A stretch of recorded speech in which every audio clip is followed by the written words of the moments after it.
Now, if it were up to me, I would say that these following chapters, where we'll talk about software development and application code, are probably among the most important topics in any discussion about cybersecurity. And that's simply because at the end of the day, it all comes down to pure software. The information that we're protecting using cybersecurity is stored using software solutions. The methods that we're using to protect that information, the security controls, those are also software solutions. Even your dedicated hardware security devices like your firewalls or IPSs that you install in a rack, those are nothing else than specialized computers running a software operating system that allow you to configure them and ensure that a software solution is actually going to protect your network. So let's talk about software development principles, because this is where everything begins and everything ends. All the problems in cybersecurity and all the solutions.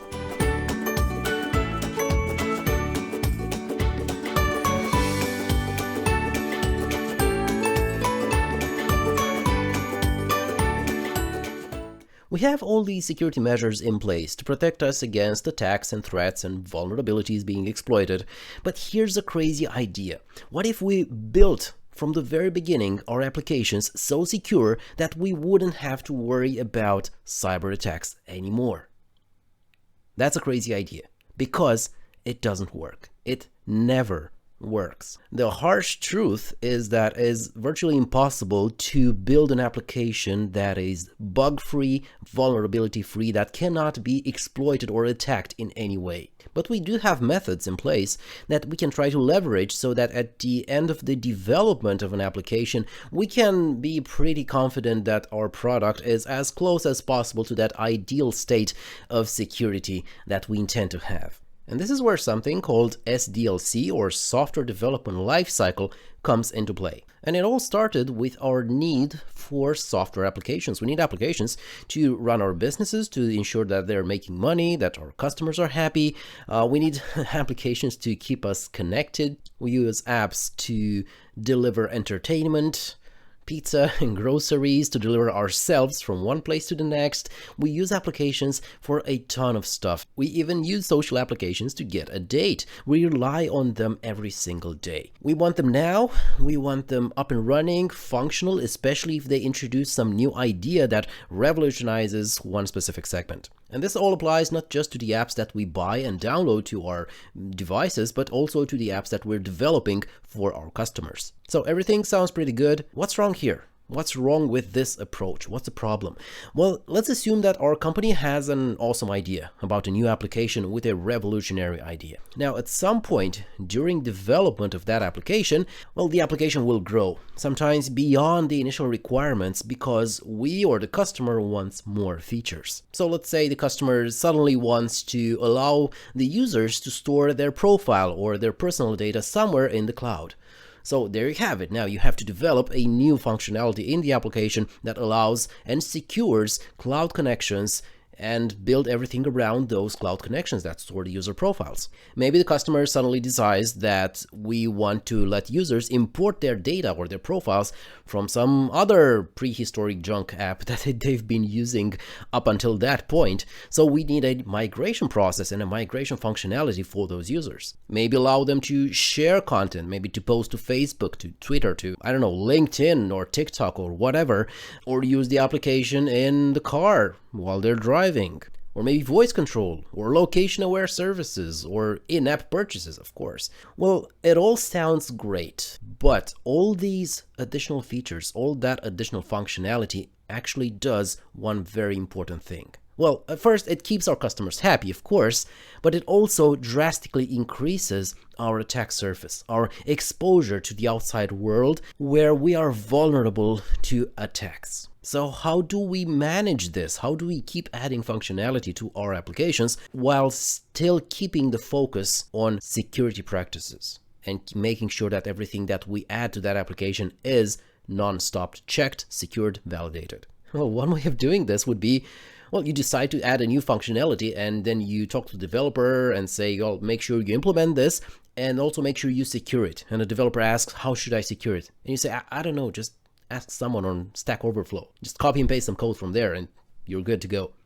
Well, don't laugh. That's actually modern software development, and it happens more often than we would like to admit. But a better solution, of course, would be to have an organized approach to this process, where we focus on security almost as much as we focus on the final features themselves. And that organized process is generally known as the software development lifecycle, which is nothing else than a concept, a process that we use to split the development of our application into very specific phases. And one thing to keep in mind is that not only the developers are focused on the software development lifecycle, but for the exam, you should also know that testers or software architects, product managers, project managers, and so on are also involved in the same process. And well, if I were to show you this slide right here, you might say that, well, we are already doing something that looks like this, right? So we're thinking about what we need to develop. That's the design phase. Then we start developing the code. Then we test it just to make sure it works. And then finally we ship it to the customer. So do we really need to call this a process? Isn't this the natural way of doing things in software development? Well, even if you're already doing this, this is a reactive approach to software development. It's not a high-level overview that you've decided to do. It's something that happens naturally, right? You decide you want a feature, you implement the feature, you test it, and then you show it to the customer. But there's no high-level overview of what everybody is doing at a certain point in time. So it's more like the way things just happen to work. And don't get me wrong, this is okay for smaller projects, especially for projects where maybe one or two developers are involved and there's not much coding involved, like there aren't many features or you're not coding for a very long time. Well, this kind of approach might work just well. But for larger projects, more complex projects, there's just so much complexity that this cowboy approach is going to bring your project to a complete stop. And this even applies to the second model here on the screen, because even if you at some point just decide to go back and develop some additional features, or just change your mind and stop working on a feature and come back and test some more because some things aren't working properly, this is also a reactive approach. So we're going to talk about bringing some structure to these approaches. And let us not forget that we work with cybersecurity, so we're going to be concerned about the security aspects at every phase in this software development lifecycle. And security is something that definitely doesn't just happen to be implemented. It has to be a clear direction, an overview, a process for writing, testing and deploying secure code.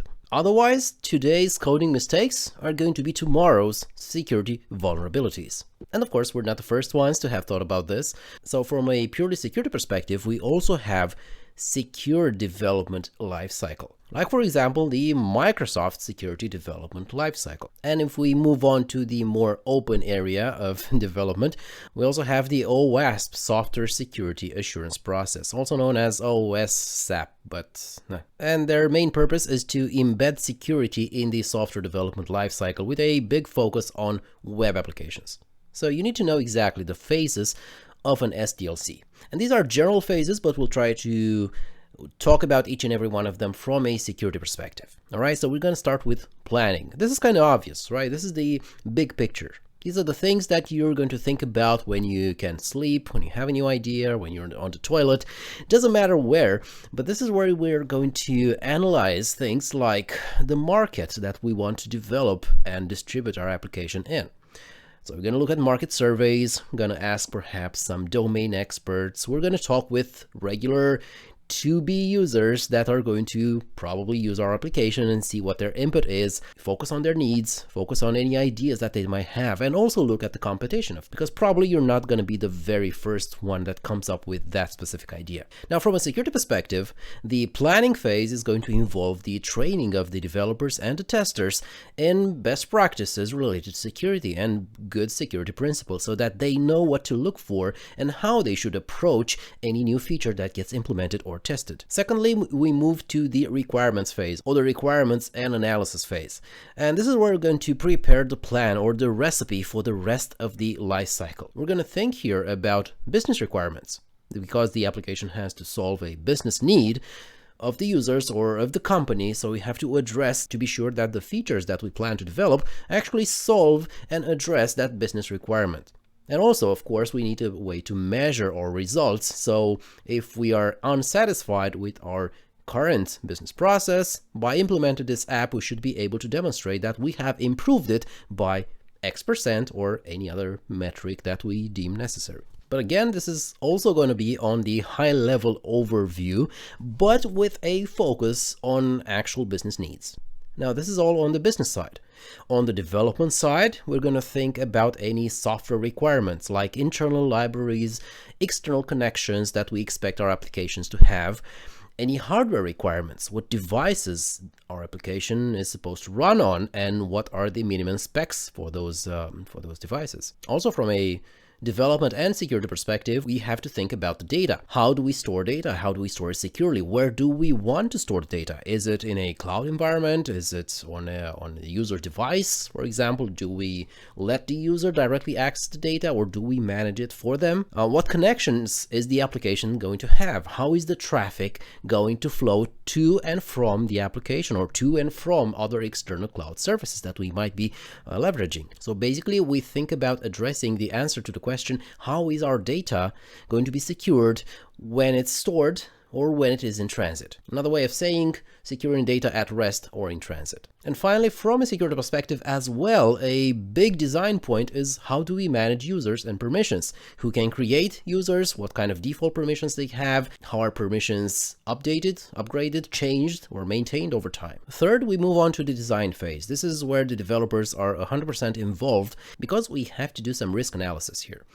Decide what kind of libraries we use in our code, what kind of features, connections we're going to enable from a security perspective, because we need to decide what threats we're going to face with each new design decision. If we decide to add something new, something's going to come in and say, well, this requires an external connection, or this requires opening an additional port to the outside world, which is a new potential attack vector. On the design phase, the product managers and the developers should also pay very close attention to reusing third-party libraries or third-party code. And that includes, again, the code that you just paste from Stack Overflow. But for most common implementations, like for example, accessing HTTPS or an SSL library, or connecting using an API to a well-known application, developers are most likely going to use predefined libraries or SDKs that are going to help them avoid reinventing the wheel every time they need to implement that well-known functionality. So be very careful here what kind of code you're going to be reusing and what kind of new vulnerabilities you'll be introducing in your code,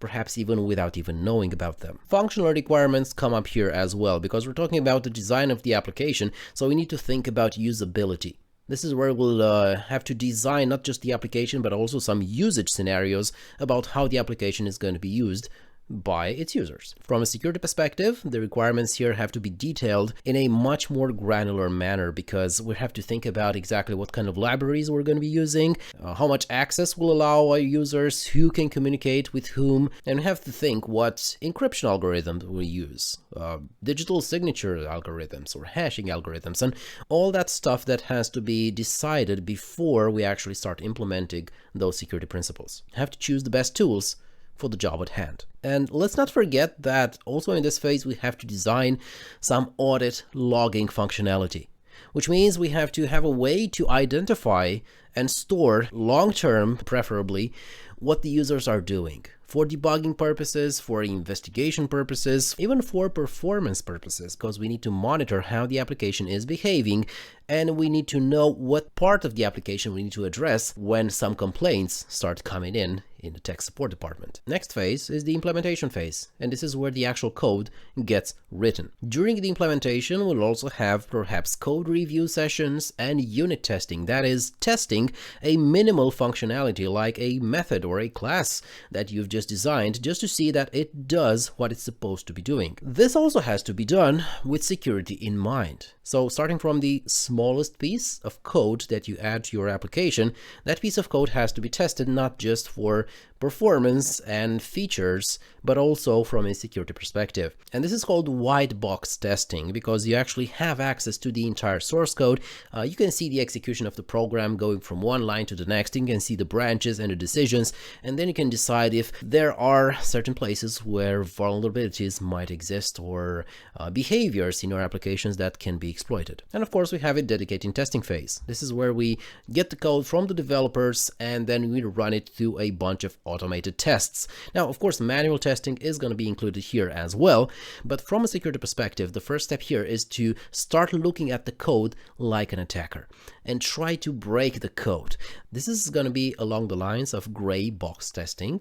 That is, you have partial knowledge of how the application was written but not direct access to the source code, or even black box testing, where you hire a tester or a penetration tester or a security tester to try to break your application and try to exploit a vulnerability or make it crash without knowing what the actual code looks like, just like an attacker. Deployment is about pushing your code and delivering it to your clients or your users. Now, there is a slight difference here, especially in DevOps, between the terms of delivery and deployment. Now, in most cases, delivery is about getting to that final state where the application is built, is compiled, and is ready to be used, but it's not just yet in the hands of the users or the customers. Now, on the other hand, deployment is going to be about actually providing access to the application, installing it into a cloud environment, in your on-premises environment, or in an app store, for example, for users to be able to access it. And since we're talking about giving users access to our application, we have to think about a secure method of doing this. So, for example, we're going to think about a secure distribution mechanism. How do we deliver the application to the end users in a secure manner? So we're going to think about signing the installation package with our own signature so that the customer can always be sure that the product actually came from us and not a hacker that has injected their own code into our application. And we have to decide how are we going to package the application. Is it going to be automatically downloaded from an app store? Is going to be fully delivered as a virtual appliance, for example, that is going to be deployed in a virtualized environment? Is it going to be a container? And so on and so forth. Each and every one of these methods, of course, has their own security best practices that we should follow in order to provide our customers with the necessary trust that our product hasn't been tampered with and is working as expected. Next phase is the maintenance phase. This is where we're going to do ongoing monitoring. From a performance point of view, of course, just to make sure the application doesn't crash and it's performing within acceptable parameters. And also from a security perspective, just to make sure that the application has been breached, that a user did not escalate their privileges, and no confidential information has been exposed outside of a secure environment. And the approach in a maintenance phase is most likely going to be an incident response type of approach. So that's going to be fully reactive. We wait for something to break, we wait for something to be detected as malfunctioning, and then we try to fix it. How do we fix it? Well, of course, this is where we're going to develop patches and updates and fixes for our code. And of course, a lot of these updates are going to be security related as well. Just look at the update logs from the applications on your phone or on your operating system. In most cases, over half of the updates are focused on security patches and security fixes, due to the fact that new vulnerabilities are identified every single day. Now, during maintenance, we also have to react to the changes of the underlying operating system. So if everybody just starts updating their operating systems, it doesn't matter if it's a mobile OS, a desktop OS, you still have to test your application and make sure it works properly on the newer versions of the OS as well. And this is also part of the maintenance phase. And finally, the application at some point is going to reach retirement or end of life. This is the point where you stop developing any additional features or fixes for the application. So you basically abandon the application altogether. It's also called sometimes end of maintenance because the maintenance phase completely ends. So there you have it. It also can happen if the product or the parent company gets bought by another company and they decide just to let that project go and focus then their efforts onto different ideas. And as simple this phase might sound, it's not just about pulling the plug on the application, but it's actually going to require you to think about how do you retire a software that might still be in use by some customers out there. So for example, you should think about, let's say, external services. If any external services that your applications rely on are going to shut down at some point, you won't be able to update your application anymore. What's going to happen to any users that are still using that application? Now, if you need some inspiration for the security best practices, especially when it comes to an organized process of software development, have a look over to the OWASP website, where you're going to find a huge community effort with a lot of secure programming resources, especially for web applications. And also have a look over to the SANS website. This is the Sysadmin Network and Security Institute, and they publish a lot of papers on security research, secure coding, and general best practices, not just for web applications, but for development in general. Now, we know about the general development lifecycle, the lifecycle of an application, but how is this actually translated into real world? How is software development implemented in the real world? And this is where we start talking about software development methodologies. Now, the first one is going to be called the chaos methodology, which, as you can probably guess, isn't much of a methodology at all. You just start coding, you just start fixing whenever you detect some bugs or some things that don't work properly. Not really documented, so you don't have an overview and a detailed plan about what you need to do tomorrow or the day after tomorrow. You just start coding, and then when do you stop? Well, that's kind of a problem here because you don't exactly know when to stop. You just decide at some point, well, I'm done with this application, this is the end of development, and this is the final product. Now, I probably don't have to explain why this is mostly a bad idea for most projects out there, but let me mention just one. For example, if there's a major change that needs to be performed in the code because somebody changed their mind in the middle of development, well, without any documentation, without a clear way to track progress for every feature and how and where it was implemented, it's going to be pretty difficult to identify even where to start working when you need to change or add a new feature. Also, on the downsides here is the fact that you cannot really measure anything. You cannot measure your code quality. You cannot validate if the features are working properly because you don't have a clear list of features and how they should be tested just to make sure that everything is working fine. If I start talking about security, well, we don't even know anything about security here.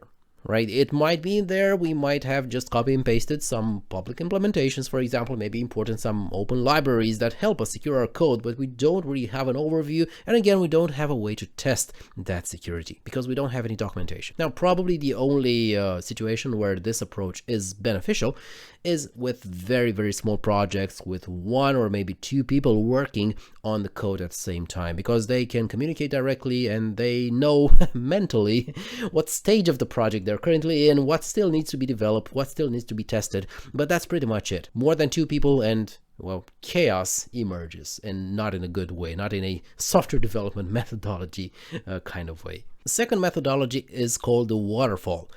And well, this looks like the first example that we've given a couple of slides ago. And if you think about it for a second, you might think, well, this is how software development should look like. I mean, you have a plan, you have a very strict plan, you design your requirements, you follow the requirements, you implement it, you test it, and then you give it nicely wrapped to the end customer. So this should be the only development method out there, right? So why isn't everybody doing it?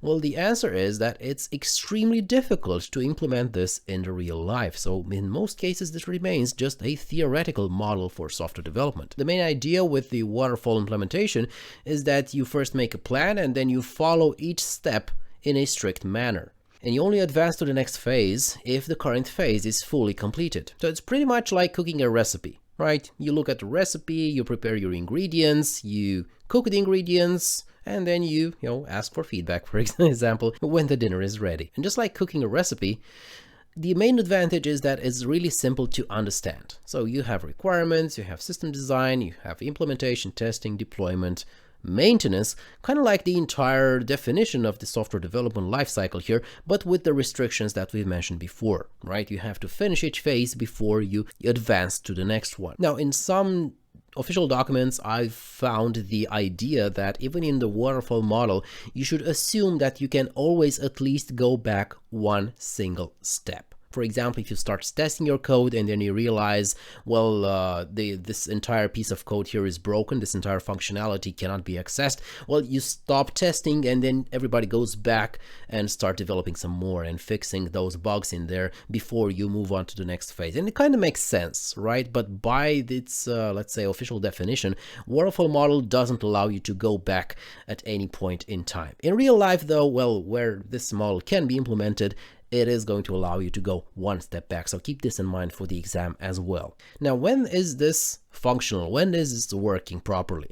In situations where the requirements are very well documented beforehand and we know exactly what are the tools that we have at our disposal and we know exactly what the customer wants or what we want to develop. So everything works if it can be perfectly planned. It also works for smaller projects because those are easier to understand, easier to document, and most likely there's not going to be much change from the very beginning to the end. The advantage from a security perspective is that security can be checked and implemented and validated at every step along the way. But of course, it's not so good for those projects that might require some changes after the initial design was established, which is pretty much all software projects out there, right? Everybody's going to change their mind at some point. The customer is going to want some new feature. You're going to realize that implementing a specific feature is perhaps too costly or takes too much time, and you make some changes here to adapt on the way. Well, this is not something you can do with the waterfall model. So among the pros here, we have a structure that is easy to learn, to understand. It's easy to focus on one single phase at a single time. Everybody knows what they have to do, what they're in charge of. It's well documented who did what, why they did it, when they did it, and developers know exactly what to do, right? We have clear goals for each step, directions for moving on. Now on the con side, you might not expect this, but it's actually hard to decide when the development should end, simply because everybody is a bit afraid of that moment, because that's the point where development completely stops. So the state of the application actually becomes locked in. So you cannot make any further changes, so you'd better be absolutely sure that the application is correctly designed, coded, implemented whenever you decide to stop the development phase. So that might be actually more difficult than you would think, deciding when to stop. And of course, the biggest con here is the fact that major code changes are next to impossible to implement in a waterfall model, right? If there's a big enough change, in most cases, the entire process starts from the beginning. Next one is the Agile methodology, which is not really a model in itself, but is just a way of doing development. So it's somehow a way to focus on specific values, principles, and rules to live by while you're developing your code. So for the exam, at least, you have to understand the big picture, not the individually each and every aspect of this Agile development methodology. And if you want to actually understand more about what Agile means, I would encourage you to read at least once the Agile Manifesto, available at agilemanifesto.org, which is a website that kind of screams welcome to 1997 here. But the big picture here is that among the values of the Agile model are the people and interactions. So we focus on the people and interactions. We focus on working software. We strive to obtain something that is working. That's something that, as minimal as it is, we can show it to the end customer and say, this is what we have so far, and let's talk about this. Let me know what you think, and then we'll move on from here. So of course, it's going to involve a lot of customer collaboration, involve the customer directly, and be sure and be ready for changes to occur during the development phase. So in Agile, change is welcome. So we expect things to change. We expect the customer to change their mind. We expect us to change direction and maybe completely change some features during the development phase. So one of the values is actually the ability to quickly respond to change, to allow change to happen, to implement it as quickly as possible, to test it as quickly as possible, preferably in an automated manner, and then quickly showing it back to the customer saying, well, this is a prototype of the change that you just requested. Let me know what you think so far. Another principle of the Agile method is to deliver working software frequently. That is, always have something to show to the customer. And at the very beginning, this is sometimes called a minimum viable product, MVP, if you find this acronym in the exam. It encourages face-to-face communication very much. Well, not so much nowadays, but you know what I mean. And the main metric that we use to measure our progress, to measure our software, is actual working software. So we need something to show to the customer, and then we'll continue development from that point on. Now, it probably sounds good, right? Everybody's collaborating, everybody loves each other and everybody's flower power here. But the idea is that it actually focuses a lot on teamwork. It's very flexible. It also allows for cross-training between different development teams, and also can provide a more realistic approach because the development team constantly checks in with the customer and they decide together what still needs to be done or still needs to be improved. So there are no, fake expectations or just relying on promises. We're actually looking at a partially developed product and we know exactly where we are. Now, on the con side, it's not really useful for small projects. So the overhead that is brought on by this, let's say, extreme collaboration during Agile might actually be unnecessary on very small projects where just a couple of people can decide what needs to be done and start working on it and then show a mostly final product at the end of the development period.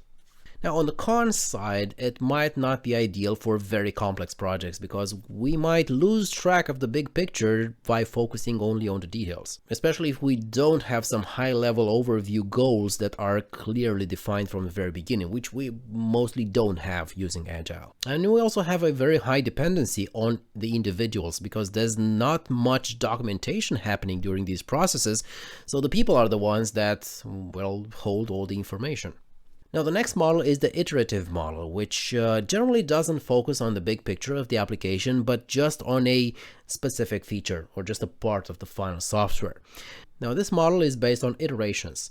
So once we finalize one iteration for one feature, for example, we're going to move on to the next iteration where we design, test, implement, repeat all these steps as many times as we need until we reach the desired end state. Just like the waterfall model, this one is good for projects that have well-defined requirements that have been pre-established before starting work on the project. But unlike the waterfall model, this one expects some functionality to be requested later on. So for example, we might add a new functionality if you're working with developers that do not know yet all the technology that is involved on that project, or some resources are not available yet. Again, these are situations where the iterative model adapts more quickly than any other well-defined pre-planned model that we've talked about. So among the advantages of this model is the fact that it's quite good for measuring progress. It's easy to test at each step where we are, also from a security perspective. And also risk analysis is improved because if we run a risk analysis and we detect some additional risks, we can always reiterate over that phase until we reach a desired security posture. On the con side, it's going to use a bit more resources than other models out there. And while it's pretty good for adding additional requirements to the project, it's not exactly ideal for changing previous requirements. And also it's not really useful for small projects because it includes some overhead that might not be necessary for small projects where just a couple of people can talk among themselves and decide what to code, when to test, and when to deliver. Finally, the last model that we're going to cover is this spiral model, which is basically just a combination between the waterfall model and the iterative model that we just talked about. And it relies on incremental releases of the software,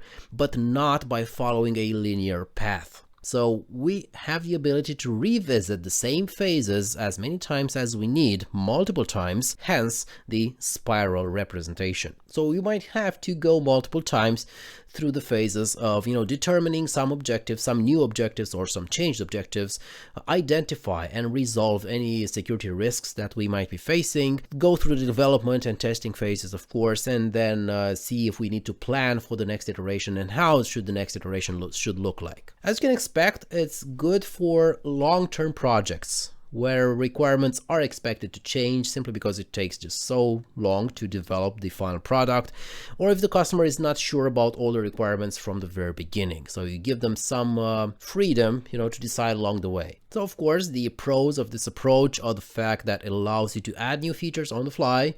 Any changes can be done easier, of course, and development is broken down in smaller parts. So you have the ability to evaluate and to mitigate risk in a better manner, in a more efficient way. On the con side, management can be difficult.